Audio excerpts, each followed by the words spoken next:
FingerSkateSelective. FingerSkateSelective. FingerSkateSelective. FingerSkateSelective.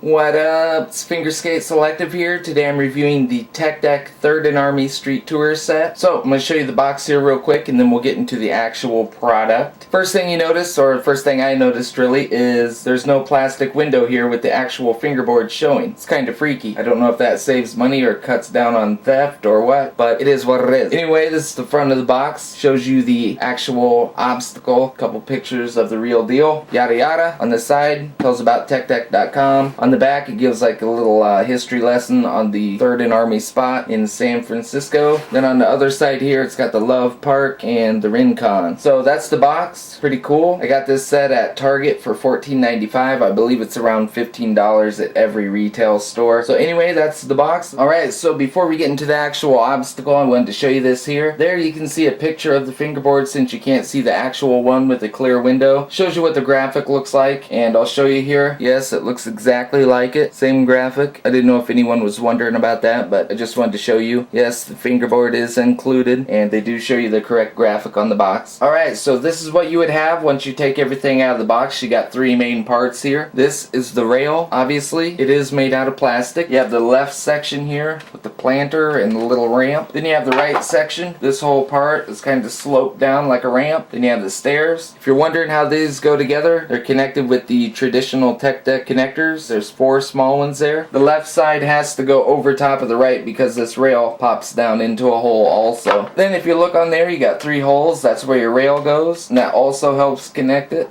and hold it together. You can't put this in wrong because it goes in both ways.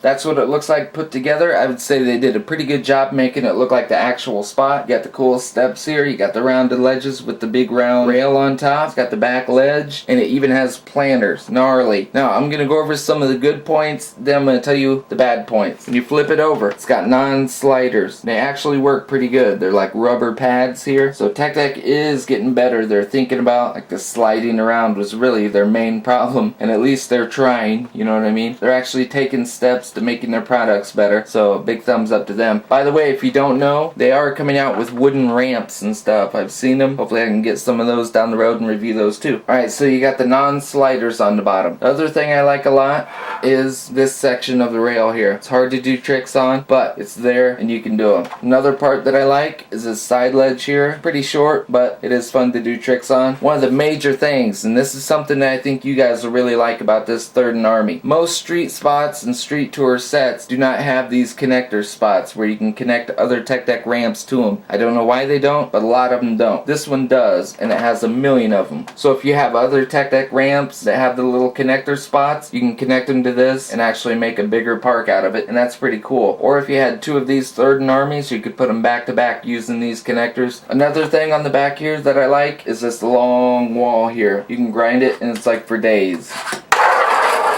So that's one of the spots I really like. Now, I'm going to be dead honest with you guys. One of the things I do not like about this is when you ride up and you're getting ready to do a trick, your hand has to be pretty low to do a flip trick, or at least mine does anyway. And this gets in the way, this gets in the way, and the back wall gets in the way. So for me personally, when I'm trying to do tricks inside here on this rail, I just can't. So you can still caveman it.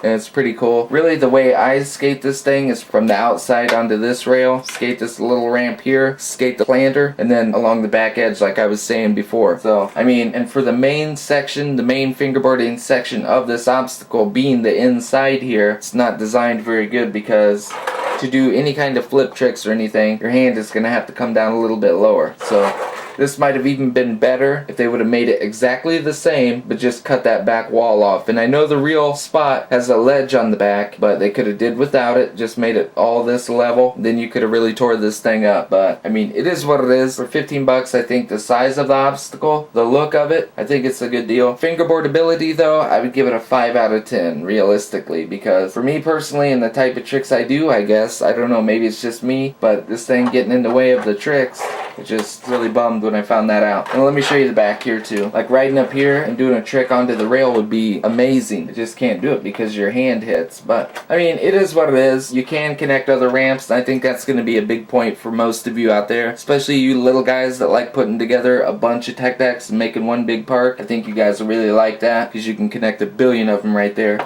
So I'm going to leave the final say on the Third and Army up to you guys. So comment below. Let me know what you think about the Third and Army. I'm going to try and do a few tricks on it for you. Knowing what I know about the Third and Army now, I would probably go ahead and get a cheese and crackers first, or even a Hollywood 16 or a Hubba Hideout. I would probably get one of those before I would get the Third and Army, just because of the fingerboard ability. If it wasn't for that, it would be really, really cool. It is a pretty good sized obstacle, so let me know what you guys think. Thank you guys for watching. Make sure you check out my other tech deck reviews, my other fingerboard reviews, and all my other weird videos. I appreciate you guys watching and subscribing. It is what it is. Later.